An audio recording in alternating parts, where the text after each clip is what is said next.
তো পলিটেকনিক যিসকল যে ফাৰ্ষ্ট ৰাউণ্ড নাইবা ছেকেণ্ড ৰাউণ্ড নাইবা থাৰ্ড ৰাউণ্ডত ছিট এলটমেণ্ট পোৱা নাই আৰু স্পটত তেওঁলোকে এডমিশ্যন ল'ম বুলি ভাবি আছে। লগতে যিসকলে ফাৰ্ষ্ট ৰাউণ্ড নাইবা ছেকেণ্ড ৰাউণ্ড নাইবা থাৰ্ড ৰাউণ্ড এলটমেণ্ট পাইছে কিন্তু নিজৰ পচন্দ অনুযায়ী কলেজ নাইবা ব্ৰাঞ্চ পোৱা নাই নাইবা ঘৰৰ পৰা বহুত দূৰত এখন কলেজত তেওঁলোকে পাই গৈছে। এই ক্ষেত্ৰত তেওঁলোকে স্পট এডমিশ্যনৰ জৰিয়তে এডমিশ্যন ল'ব বিচাৰিছে। তো তেওঁলোকৰ কাৰণে এই ভিডিঅ'টো খুবেই ইম্পৰ্টেণ্ট হ'ব, কাৰণ এই ভিডিঅ'ত আজি আপোনাক আলোচনা কৰিম স্পট এডমিশ্যনটো কেতিয়া এইটো সম্ভৱ হ'ব, লগতে স্পট এডমিশ্যনত কিদৰে দিয়া হয়, ছাত্ৰীসকলে কিদৰে স্পট এডমিশ্যনটো দিয়া হয়, কিদৰে ছাত্ৰী স্পটৰ জৰিয়তে তেওঁলোকৰ নিজৰ পচন্দ অনুযায়ী কলেজ ব্ৰাঞ্চত এডমিশ্যনটো ল'ব পাৰে সেইটো আপোনালোকে জানিব পাৰিব। লগতে যে আপোনালোকে কেতিয়া আপোনালোকে এইটো কলেজত যাব লাগিব স্পট এডমিশ্যনৰ বাবে এইটো আপোনালোকে জানিব পাৰিব। লগতে স্পট এডমিশ্যন কোনসকলক দিয়া নহয় নাইবা কোনসকলৰ স্পট এডমিশ্যনৰ জৰিয়তে তেওঁলোকে গ'লেও ছিট নাপাব, অৰ্থাৎ তেওঁলোকে এডমিশ্যন নহ'ব, অৰ্থাৎ ছিট থাকিলে নাথাকিলেও তেওঁলোকে এডমিশ্যনটো নহ'ব, কোনসকলৰ নহ'ব সেইটো আপোনালোকে জানিব পাৰিব স্পষ্টভাৱে। লগতে আপোনাক এইটো জনাম যে যিসকলে অনলাইন এপ্লাই কৰা নাছিলে, অনলাইন তেওঁলোকে ৰেজিষ্ট্ৰেশ্যনো কৰা নাছিলে, তেওঁলোকে কিন্তু স্পট এডমিশ্যনৰ জৰিয়তে কিদৰে এডমিশ্যন ল'ব পাৰে সেইটো জানিব পাৰিব। লগতে এইটো জানিব পাৰিব যে স্পট এডমিশ্যনত আপোনালোকৰ কিমান পাৰ্চেণ্টেজ থাকিব লাগিব নাইবা কিমান পাৰ্চেণ্টেজ থাকিলে আপোনালোকে স্পট এডমিশ্যনত এডমিশ্যন হোৱাৰ সম্ভাৱনাটো থাকিব এইটো জানিব পাৰিব। লগতে আপোনাক এইটো জনাম যে ছিট পোৱাসকলে কেনেকৈ স্পট এডমিশ্যনত গৈ পিনে তেওঁলোকে এডমিশ্যন ল'ব, তেওঁলোকৰ কাৰণে এলিজিবিলিটি নাইবা ক্ৰাইটেৰিয়াটো কি থাকিব সেইটো আপোনালোকে জানিব পাৰিব এইটো ভিডিঅ'ত। তো ভিডিঅ'টো ষ্টাৰ্ট কৰোঁতে সৰু এটা ৰিকুৱেষ্ট, চেনেল ছাবস্ক্ৰাইব কৰা নাই ছাবস্ক্ৰাইব কৰি বেল আইকনটো প্ৰেছ কৰি ল'ব পৰৱৰ্তী ভিডিঅ' ন'টিফিকেশ্যনবোৰ পোৱাৰ কাৰণে। ইয়াতে চাওক যে বৰ্তমান সময়লৈ অৰ্থাৎ মই ভিডিঅ'টো বনোৱালৈকে স্পট এডমিশ্যনৰ কোনো ধৰণৰ ডেট দিয়া নাই। তো স্পট এডমিশ্যনৰ কোনো ধৰণৰ ন'টিচ, এলিজিবিলিটি ক্ৰাইটেৰিয়া একো ধৰণৰ গাইডলাইন দিয়া নাই। এই গাইডলাইনটো সম্ভৱ আপোনালোকে 30 জুলাইৰ তাৰিখে আপোনালোকে নাইবা 30 জুলাইৰ পিছত আপোনালোকে এইটো পাই যাব। তো চাওক এইটো যেতিয়া ন'টিচটো আহিব তেতিয়া মই আপোনালোকক জনাম যে তাত এলিজিবিলিটি ক্ৰাইটেৰিয়া কি হয়, কিদৰে আপুনি এডমিশ্যন ল'ব লাগিব, কোন কলেজত কোনদিনে আপোনালোকে যাব লাগিব। তো সকলোখিনি তথ্য আপোনালোকক সেই ন'টিচটো আহিলে মই আপোনালোকক জনাই দিম। তো ইয়াৰ কাৰণে আপোনালোকে কি কৰিব লাগিব, চেনেলটো ছাবস্ক্ৰাইব কৰি ৰাখক আৰু বেল আইকনটো প্ৰেছ কৰি ৰাখক, যাতে কি হয় সেই ন'টিফিকেশ্যনবিলাক আহিলে অৰ্থাৎ ন'টিচ গাইডলাইনবিলাক আহিলে আপোনালোকে যাতে আমাৰ চেনেলৰ জৰিয়তে অতি সহজে আপোনালোকে সকলোতকৈ আগত যাতে আপোনালোকে জানিব পাৰে। ইয়াৰ কাৰণে চেনেলটো ছাবস্ক্ৰাইব কৰি বেল আইকনটো প্ৰেছ কৰি ৰাখিব। তো এতিয়া চাওক যে স্পট এডমিশ্যনটো কেতিয়া এইটো কৰোৱা হ'ব, যে স্পট এডমিশ্যনৰ ডেটটো ফিক্সড নাই, এতিয়া ন'টিচ দিয়া নাই। যত সম্ভৱ আপোনালোকে জুলাই মাহত এইটো আপোনালোকে সম্ভৱ নহ'ব, আপোনালোকে আগষ্ট মাহতে কি হ'ব এই স্পট এডমিশ্যনটো দিয়া হ'ব নাইবা স্পট এডমিশ্যনটো পতা হ'ব। আৰু যেতিয়া পতা হ'ব তেতিয়া মই আপোনালোকক ষ্টেপ বাই ষ্টেপ কমপ্লিট প্ৰচেছ মই আপোনালোকক ভিডিঅ' আকাৰে জনাই দিম। আপুনি চেনেলটো ছাবস্ক্ৰাইব কৰি বেল আইকনটো প্ৰেছ কৰি ৰাখিব। ইয়াৰ পিছত কোৱা হৈছে স্পট এডমিশ্যনত কিদৰে এডমিশ্যনটো দিয়া হয়। ইয়াতে চাওক স্পট এডমিশ্যন মানে হৈছে আপোনালোকে অফলাইন কলেজত যাই পিনে এডমিশ্যন ল'ব লাগিব। আপুনি যিটো কলেজত ভাল লাগে নাইবা আপোনাৰ নিয়াৰেষ্ট যিটো কলেজ আছে, অৰ্থাৎ আপুনি যিটো কলেজত আপোনাৰ পচন্দ হয় সেইটো কলেজত যাব লাগিব, সেইটো ব্ৰাঞ্চত আপুনি কি কৰিব লাগিব, ফৰ্ম ফিল আপ কৰিব লাগিব। অৰ্থাৎ স্পট এডমিশ্যনত আপোনালোকে কলেজত যাই পিনে আপোনালোকে ফৰ্ম দিব, সেই ফৰ্ম অনুযায়ী আপোনালোকে ফৰ্ম ফিল আপ কৰি ছাবমিট কৰিব লাগিব। এতিয়া চাওক স্পট এডমিশ্যনটো আপুনি অকলে নহয়, বহুত ছাত্ৰীয়ে তাতে যাব, ছিট থাকিব 5টা, ছাত্ৰ থাকিব 50 জন, এনেকুৱা কিন্তু হৈ যাব। এই ক্ষেত্ৰত কি কৰা হ'ব, ছাত্ৰীসকল ফৰ্ম ফিল আপ কৰি জমা লোৱা হ'ব, তাৰপিছত তেওঁলোকৰ মাৰ্ক পাৰ্চেণ্টেজ চাই তেওঁলোকক ৰেংক বনোৱা হ'ব আৰু সেইমতে কিন্তু এডমিশ্যনটো দিয়া হ'ব।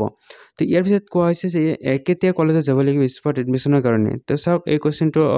বহুতে সুধিছে যে আমি কেতিয়া যাব লাগিব কলেজত, কালি গ'লে হ'বনে নাই, এনেও কিন্তু দুই এজনে সুধিছে। তো চাওক এতিয়া আপোনালোকে ক'ব বিচাৰিছোঁ যে স্পট এডমিশ্যনৰ বাবে আপুনি কলেজত কেতিয়া যাব লাগিব। এইটো আপোনালোকে যেতিয়া ন'টিচ আহিব, যেতিয়া আপোনাৰ ডেট দিয়া থাকিব সেই ডেট মতে আপোনাৰ কিন্তু যাব লাগিব। তাৰ আগতে গ'লে কিন্তু আপোনাৰ এডমিশ্যনটো নহ'ব। আপুনি এনেই যাব পাৰে, সুধিব পাৰে, আপোনালোকে ডিটেইলছখিনি তাৰ পৰা আপুনি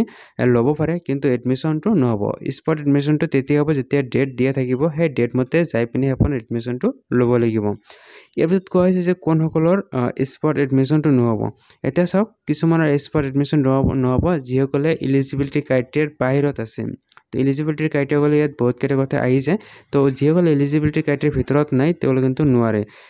ইয়াৰ পিছত কোৱা হৈছে যে অনলাইন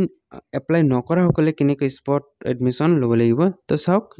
ইয়াতে দুটা ক্যাটাগরি দিয়া থাকে এটা হৈছে অনলাইন এপ্লাই কৰা অৰ্থাৎ ৰেজিষ্টাৰ্ট কৰা আৰু ৰেজিষ্টাৰ্ট নকৰা চাওক ৰেজিষ্টাৰ্ট কৰা সকলৰ কাৰণে এটা ব্লেক ডেট দিয়া থাকে আৰু ৰেজিষ্টাৰ্ট নকৰা সকলৰ কাৰণে আৰু ব্লেক এটা ডেট দিয়া থাকে চাওক যিসকলে ৰেজিষ্টাৰ্ট কৰিছে অলৰেডি অৰ্থাৎ 300 টকা পেমেন্ট কৰিছে তেওঁলোকেতো ডাইৰেক্ট এডমিশন হৈ যাব মন ৰাখিব এই ক্ষেত্ৰত সিট নোপোৱা সকলে কিন্তু ক্ষেত্ৰত এটো হয় সিট পোৱা সকলৰ ক্ষেত্ৰত কিন্তু বেলেগ নিয়ম আৰু এটা যেটো কথা কোৱা হৈছে যে আনৰেজিষ্টাৰ্ড অৰ্থাৎ যিসকল ৰেজিষ্টাৰ্ড কৰা নাই তেওঁলোকৰ কাৰণে কিন্তু এডমিশনটো হয় কিন্তু তেওঁলোকে তাতে কলেজে যাই পিনি 300 টকা যেটো ৰেজিষ্ট্ৰেচন ফিজ এই ৰেজিষ্ট্ৰেচন ফিজটো তেওঁলোকে দিব লাগিব তো ইয়াৰ পিছত কোৱেশ্চনটো হৈছে যে এটো হল অনলাইন কৰা নকৰা সকলৰ ক্ষেত্ৰতে ইয়াৰ পিছত কৈছে স্পট এডমিশনত কিমান পাৰ্সেন্টেজ থাকিব লাগিব ইয়াত সব স্পট এডমিশনৰ কাৰণে কিমান পাৰ্সেন্টেজ থাকিব লাগিব এটো সব কলেজ ওয়াইজ ব্ৰাঞ্চ ওয়াইজ বেলেগ হৈ যাব পাৰে এটা কলেজ যদি সিভিলৰ যদি স্পটৰ যদি জেনাৰেলৰ আৰু 60 গৈছে কোন এখন কলেজত 70 লৈকে যাব পাৰে কোন এখন কলেজত 50 কৈ ডাউনে যাব পাৰে কিন্তু আপোনাৰ যদি আপোনাৰ ধৰি লওক আপোনাৰ 60 যদি প্লাস আছে তেনেহলে যত সম্ভৱ আপোনালোকে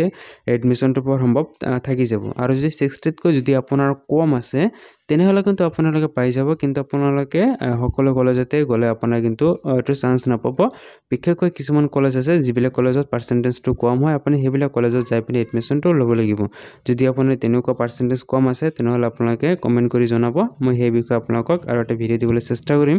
যে পাৰ্সেন্টেজ কম থকা হলে কোন বিলাক কলেজত গলে আৰু কোন ব্ৰাঞ্চ আপোনালোকে এপ্লাই কৰিলে আপোনালোকে এডমিশনটো হোৱাৰ নাইবা এডমিশনটো পোৱাৰ চান্স বেছি থাকি যাব তো এই ক্ষেত্ৰত হল আপোনাৰ পাৰ্সেন্টেজৰ কথা আৰু ইয়াতে কথা কোৱা হৈছে সিট পোৱা সকলে কেনেকৈ স্পটত তেওঁলোকে এডমিশন ল'ব লাগিব অৰ্থাৎ যিসকলে ফাৰ্স্ট ৰাউণ্ড নাইবা সেকেন্ড ৰাউণ্ড নাইবা থাৰ্ড ৰাউণ্ডত এডমিশনটো পাই গৈছে কিন্তু ভাল কলেজ নাইবা ব্ৰাঞ্চ পোৱা নাই আপগ্ৰেড কৰিছিল তথাপি আপগ্ৰেডো পোৱা নাই তেতিয়াহলে কি কৰিব তেওঁলোকে যদি ভাবে যে মই স্পটত এডমিশন ল'ম কিন্তু তেওঁলোকে ল'ব পাৰে কিন্তু সম্পূৰ্ণৰূপে নিজৰ ৰিস্কত যদি তেওঁলোকে প্ৰথমে যেটো সিট পাইছে সেই সিটটো যদি তেও কেনসেল কৰিব লাগিব কেনসেল কৰি স্পটত যাব লাগিব এটা সব এই সিটটো কেনসেল কৰি যদি তেও স্পটত যায় তেনেহলে কিন্তু যদি স্পটত নাপায় তেনেহলে কিন্তু তেও প্ৰিভিয়াস যেটো সিট আছিল তাৰ আগৰ যেটো সিট আছে সেই সিটত কিন্তু ঘূৰি যাব নোৱাৰে এই ক্ষেত্ৰত আপোনালোকে স্পটত যাব পাৰে আপোনালোকে 300 টকা আৰু এটা ফিজ আপোনালোকে দি পিনে আপোনালোকে যাব পাৰে এই ক্ষেত্ৰত গলে আপোনাৰ ৰিস্কটো সম্পূৰ্ণৰূপে নাথাকিব আপুনি যদি স্পটত নাপা তথাপি আপোনালোকে আগৰ সিটত আপোনালোকে যাব পাৰিব যদি আপোনাৰ এনেকুৱা কন্ডিশন হৈছে তেনেহলে আপুনি কমেন্ট কৰিব মই হেতু টপিকটোত ভালকৈ এটা ভিডিও সুন্দৰকৈ এটা ভিডিও দিবলৈ চেষ্টা কৰিম যে সিট পোৱা হ'লে তেওঁলোকৰ সিটটো ৰাখি পিনে আকৌ তেওঁলোকে স্পটত কিদৰে পাৰ্টিসিপেট কৰিব স্পটত যেতিয়া তেওঁলোকে এডমিশনটো কনফাৰ্ম হয় তেতিয়া তেওঁ আগৰ সিটটো কেনসেল কৰিব পাৰিব তো আপোনালোকে যদি তেনেকুৱা কন্ডিশন হৈছে আপোনালোকে কমেন্ট কৰিব মই সেই বিষয়ে আপোনালোকক জনাবলৈ চেষ্টা কৰিম তো এতিয়ালৈকে যেহেতু নোটিস গাইডলাইন দিয়া নাই তো গাইডলাইনত দিয়াৰ লগে আপোনালোকক জনাম যে কোন তাৰিখত কোন কলেজত যাব লাগিব মই আপোনাক নিশ্চয় আপোনালোকক ভিডিও আকাৰে আপোনাক জনাই দিম আপোনালোক চেনেল সাবস্ক্ৰাইব কৰি বেল আইকনটো প্ৰেছ কৰি ৰাখিব যাতে আপোনালোকে সেইবিলাক নটিফিকেশনৰ পৰা যাতে আপুনি বঞ্চিত নহয় আপোনাৰ যাতে মিছ নহয়